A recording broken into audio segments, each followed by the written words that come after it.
Piria nació el 21 de agosto de 1847 acá en Montevideo, en las calles Piedras y 30, lo que es hoy Piedras y 33. En ese entonces la calle de los pescadores se le llamaba. A los 6 años, él dice, fue enviado por sus padres, los dos, estamos hablando de 1853, a estudiar a Italia al Colegio Nacional de Génova. Dice, mi familia tenía una posición económica, él habla de bienestar y holgura. El padre era piloto mayor de la flota francesa en el Río de la Plata. Hay que tener en cuenta que nuestro país salía de la Guerra Grande en ese entonces. La Guerra Grande termina en el 51 y acá estamos hablando en el 53. Los padres, los dos italianos, deciden enviarlos a estudiar al Colegio Nacional de Génova porque obviamente consideraban que la educación europea era mejor que la nuestra, más que nuestro país salía de una guerra civil. Ese mismo año que él está en Italia, muere el padre. En 1857, estando él en Italia, muere la madre durante la epidemia de fiebre amarilla en Montevideo. En 1860, en agosto, antes de cumplir los 13 años, para no enrolarse en el servicio militar, se embarca en el velero Roca, que venía a cargo del capitán Francisco Queirolo, da todos los detalles él, y en octubre de ese año, de 1860, el velero Roca ingresa a puerto y tenemos a Piria de regreso a nuestro país. Todo eso contado por él. Esa tradición oral del tío jesuita de Italia es una tradición oral que no tiene un aval histórico referencial de publicaciones, de nada. Un Piria que contaba hasta lo que comía, porque en algún momento fue copropietario de la Tribuna Popular junto con Lapido y allí hacía referencias a sus viajes por Europa, sus viajes al este, contaba pero ríos de tinta, ¿no? Bueno, y jamás mencionó eso de su tío. Él sí menciona que fue educado en el Colegio Nacional de Génova. Y ahí lo único que recibió fue la educación primaria. Una educación primaria que en esa época tenía mucho más peso que lo que es la educación primaria actual, ¿no? O sea, la formación que traía era muy sólida. En uno de los libros de Piria, por ejemplo, él hace referencia, es un libro que se llama, un folleto en realidad, Reisebilder, que no es de él, es escrito por un periodista contratado por él, que en un principio se pensó que era un seudónimo, Héctor Bollio. Relata una semana en el castillo y, por ejemplo, habla de cálculo diferencial, integral, que eso no es para cualquiera, porque implicaba un conocimiento matemático elevado. Seguramente fue autodidacta en algunos casos, o también esa educación primaria era muy sólida, ¿no? La formación curricular es esa nada más. Obviamente un individuo muy curioso, también se rodeaba de los mejores, ya fueran arquitectos, ingenieros agrónomos, enólogos, lo que fuera. Y ahí tenemos esa infancia de Piria, ese Piria que se va a los 6 años, regresa a los 13 y acá empieza a trabajar. Y cuando llega, él dice, por él y por el hermano, los menores fuimos vilmente saqueados. Dice, solo quedó en pie la casa paterna. Es decir, después que murieron los padres, liquidaron todo, la casa no la pudieron llevar. Y se encontró con que regresa al país y tiene que salir a trabajar.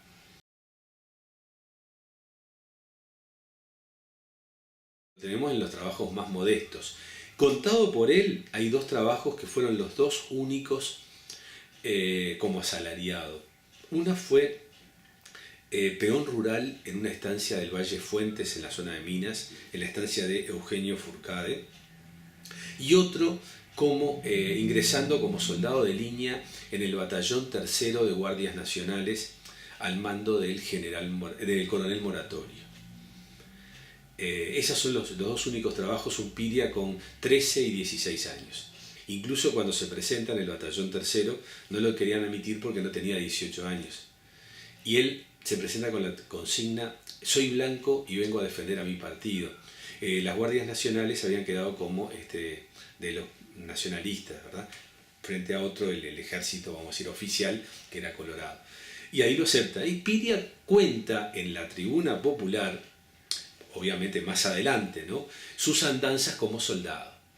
Él le llama siguen las milicadas, y cuenta cómo le fue en sus excursiones por el este, buscando a tal prófugo, bueno, todos unos detalles. Por eso Piria contaba absolutamente todo. Ese detalle de la estancia del Valle Fuentes también lo cuenta con detalle en la tribuna popular, bueno, toda una serie, pero eso contado por él. O sea que él explicitó prácticamente los mínimos detalles de su vida. En Montevideo, de hecho, no se puede decir que haya construido, más bien lo que hizo fue lotear terrenos para que la gente construyera. Se puede decir que prácticamente loteó la mitad de Montevideo. Hay un plano, yo en este momento no lo tengo, pero del diario El Plata, que lo saca ya por 1950, que muestra todos los lugares de Montevideo que loteó Piria. Piria también lotea en Las Piedras, en Durazno, en Rivera, en la estación Ataques. Intenta llevar un proyecto allá en Buenos Aires, en La Plata, y no lo pudo llevar a cabo por temas de titulación. Piriápolis, obviamente, Joaquín Suárez lo funda él. El ingeniero Andreoni le propone, cuando va a fundar Joaquín Suárez, ya por 1882 creo que era, que ese lugar se llame Piriápolis. Y Piria le dice, no, yo estoy guardando mi nombre para un emprendimiento mayor. Piria le pone el nombre Piriápolis al puerto del Inglés. Yo tengo la documentación de 1893, cuando Piria solicite se le llame Piriápolis a ese lugar. El gobierno no se lo autoriza porque no presenta los planos correctamente delineados y amojonados, ¿no? Pero esa teoría de Heliópolis y otros nombres, y que el nombre Piriápolis fue propuesto por los periodistas, no tiene ningún asidero. Mismo la prensa lo critica porque dice, ¿quién es ese Piria para ponerle su nombre al puerto del Inglés? El Piriápolis de Piria tiene exactamente 3.412 hectáreas en 3 compras sucesivas. La primera compra, que del 5 de noviembre de 1890, de unas casi 1.815 hectáreas, es en el Piriápolis agroindustrial, no tanto el Piriápolis de la costa. Piria vio en Piriápolis 2 cosas. Por un lado, las canteras de piedra. En 1889 había salido una ley de adoquinado obligatorio del Montevideo limitado por el Boulevard Artigas. Entonces Piria vio las canteras de piedra, de granito, de Cerro Pan de Azúcar, y la comunicación con Montevideo a través de la vía fluvial. El puerto del Inglés, como es el nombre del puerto de Piriápolis, tenía un calado natural de 22 pies, o sea, no necesitaba ser dragado, podía operar con barcos corrientes de esa época. Hay que tener en cuenta que el ferrocarril recién llegó a lo que es hoy Gregorio Snares en 1895 y a Pan de Azúcar en 1910. Bueno, Piria ve esa posibilidad de la explotación de la explotación minera y también la explotación vitivinícola. Tan es así que la escritura de esa compra no la firma él, la firma un apoderado, porque él, después que señó las tierras, llevó muestras de tierra y de piedra a Europa para ver la viabilidad de la explotación vitivinícola y la explotación minera, qué podía hacer con eso, ¿no? Y vio que era totalmente apta. Y el primer enólogo que trae Piria es Breno Benedetti, el abuelo de Mario Benedetti, que alguien comentaba en forma humorística que esa fue la mayor contribución de Piria a la literatura uruguaya. No tanto él como escritor, sino el haber traído al abuelo de Mario Benedetti.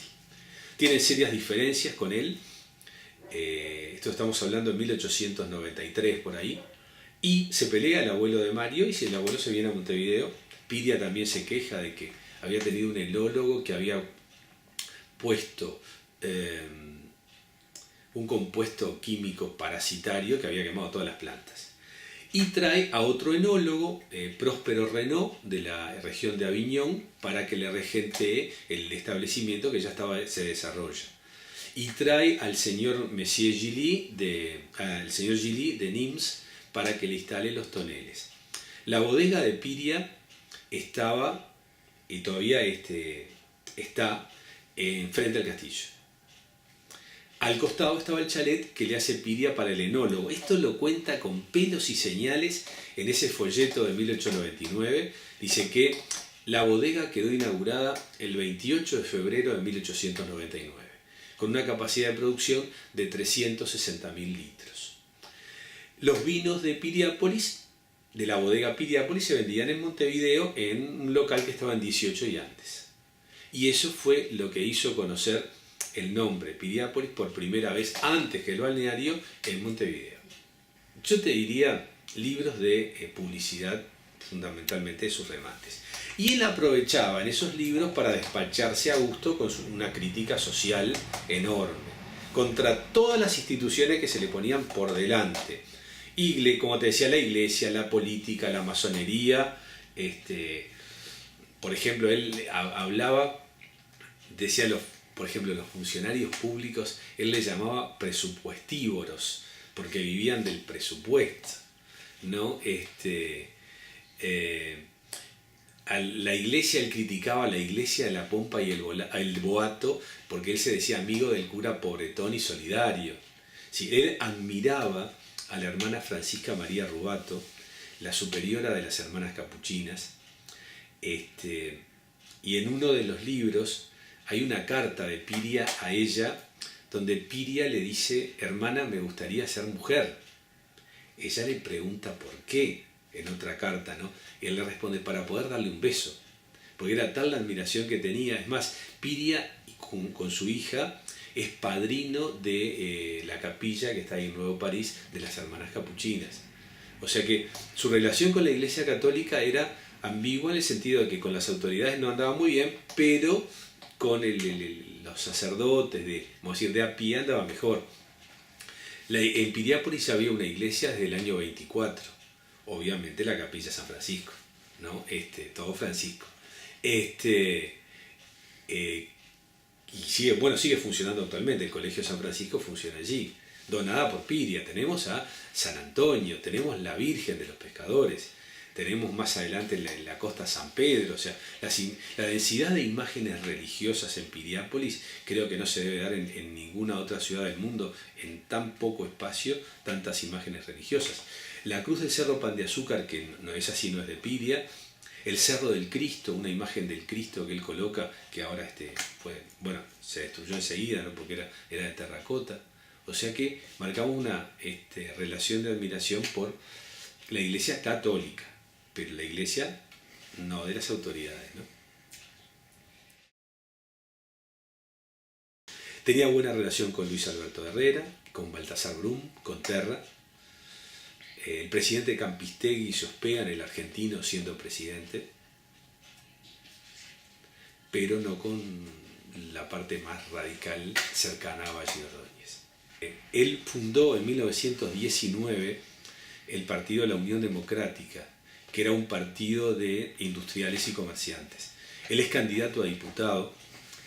Aprovecha esa fecha porque es la primera elección que se hace con voto secreto. Entonces ahí vio Piria que podía meterse, de la otra forma era imposible. Pero solo sacó 658 votos, nunca más. Cuando hay un conflicto en los sindicatos de Piriápolis, en eso encontrás la FORU, la Federación Obrera Regional Uruguaya, que tenía incluida los gremios de picapedreros, etc. Porque Piria había traído para los trabajos allá, había muchos europeos, había vascos, había italianos, había también un elemento criollo, pero en un trabajo menos especializado, ¿no? Y bueno, y la Federación Obrera Regional Uruguaya, creo que allá estamos hablando sería octubre de 1913, le hace una gran huelga a Piria, y que incluso vienen caminando a Montevideo, y después esa huelga termina lo que vendría a ser con lo que se podría llamar un empate técnico, ¿no? Ni los obreros consiguieron todo lo que ellos reclamaban, pero también Piria tuvo que ceder en algo. Hay que tener en cuenta que la legislación laboral en nuestro país en ese entonces todavía estaba en pañales, ¿no? La ley de 8 horas de trabajo urbano es del 17 de noviembre de 1915. Me acuerdo porque fue el día que nació mi madre. Y mi abuelo era sindicalista y recuerda ese día como dos de los días más lindos de su vida, porque nació mi madre y porque se aprobó la ley de 8 horas por la cual estaban luchando.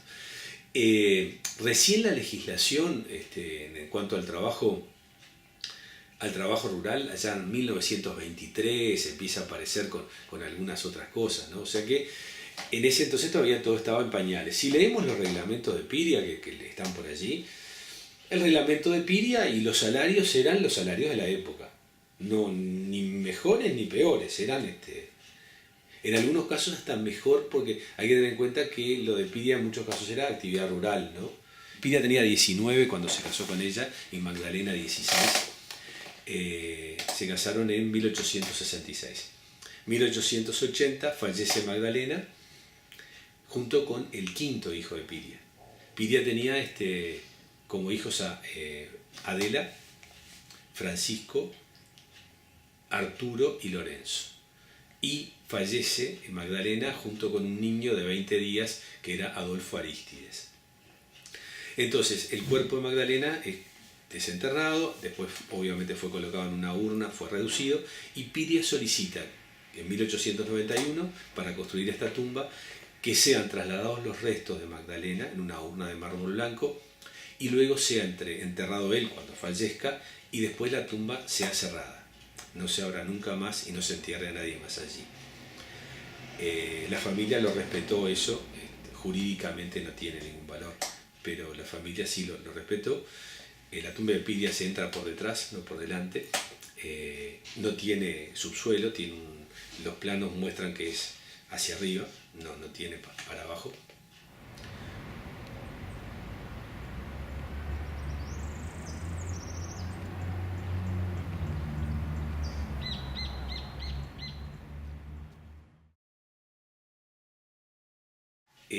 No surge absolutamente nada el tema ese de la alquimia. Sí surge el tema de la masonería, que lo cuenta el propio Piria, cómo entró y cómo salió. Y también el tema del espiritismo.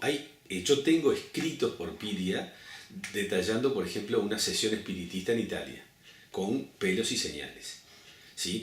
Y varios descendientes de Piria me han confirmado que él tenía en ese aspecto, estamos hablando en este caso del aspecto místico de Piria, ¿no?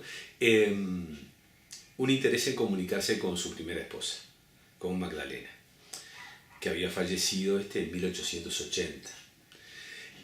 Pero el tema de la alquimia surgió absolutamente, pero mucho más tarde, allá por 1990, por la década del 90, cuando se cumplía el centenario de la compra de Piriápolis, y realmente solo una rama de la familia lo maneja y no tiene ningún tipo de aval en nada. Por ejemplo, las estatuas que compró Piria para Piriápolis son de la fundición francesa Valdosne. Se las compró por catálogo. Puedes encontrar el toro de Piriápolis, lo puedes ver en la rural de Palermo, lo puedes ver en Estados Unidos. La Virgen de Piriápolis está en Santiago de Chile, en La Plata, en la Plaza España de Roma. Digo, es algo, era el mobiliario urbano lo mejor que había para los espacios públicos. La forma del hotel, el hotel no es que tenga forma de H, el hotel es una construcción con alas laterales para que cada habitación tenga una vista exterior. Porque si no, o haces algo rectangular. Yo no soy arquitecto, pero les he preguntado a ellos, ¿no? Y la única forma era de que, si tú vas al hotel argentino, por ejemplo, no hay una sola habitación que no tenga una vista exterior, ya sea al bosque o al mar. Entonces, eso se llama alas laterales. El parque hotel tiene alas laterales similares. El hospital de clínicas también, ¿no? No es nada extraño. Pero bueno, le buscan la vuelta y a veces encuentran algo de eso. En Piriápolis no vas a encontrar símbolos masones. Lo que podés encontrar, otros símbolos, pero Piria los compró por catálogo. Yo qué sé, este cuadro que tengo allí, capaz que significa algo, y yo no lo sé. Yo compré el cuadro porque me gustó, no lo mandé diseñar yo, ya estaba diseñado. Es decir, Piria en 1886, en un pueblo que ríe, cuenta cómo entró a la masonería y cómo salió de la masonería. Y Piriápolis es del 90. O sea, cuando empieza la actividad en Piriápolis, ya estaba desvinculado de la masonería. Él habla, y yo lo comento siempre para ahorrarte el trabajo de leerlo allí, por ejemplo, él dice, los pechadores, pechador es la persona que pide dinero, ¿sí? Nosotros hablamos, es un lenguaje que ahora se dejó de usar, pero un pechador era, che, ¿no tenés un pesito para esto? Bueno, los pechadores masónicos que buscaban a alguien con el riñón forrado para que le pagara sus regias chupandinas. Dice, en el siglo de la luz trabajan en las tinieblas. O sea, y así alguna cosita más respecto a lo que eran su opinión de la masonería. Como que él entró y se dio cuenta de que querían sacarle dinero y salió. Dice, un día, también en cierta época era de moda para, digamos, determinados empresarios, etcétera, vincularse a la masonería.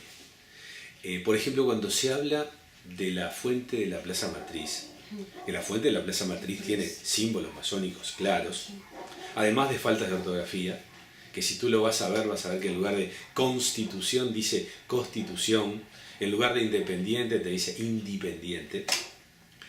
Es de 1871 la fuente. Piria en 1871 cumplió 24 años. En 1870, en febrero, se le había quemado todo lo que él tenía en el incendio que tiene en el mercado viejo, al lado de donde está la puerta de la ciudadela, ¿no? O sea que Piria era un muy pequeño comerciante, muy modesto, no tenía el dinero como para solventar esa plaza. Y además algo que es muy claro. Fíjate, un Piria que a su pueblo le llama Piriápolis. En la tumba pone yo y ella. Los hijos, el hijo mayor se llamaba Francisco, la hija mayor Francisca Adela, el hijo mayor Francisco José. O sea, le pone su nombre a todo, va a donar una fuente y no va a figurar en la lista de los que lo donan. Pero suponiendo, ¿no? Eso, pero partiendo de la base que no tenía ni el dinero, ni la posición económica, ni social, para nada en ese entonces, ¿no? Era un muy, muy modesto comerciante.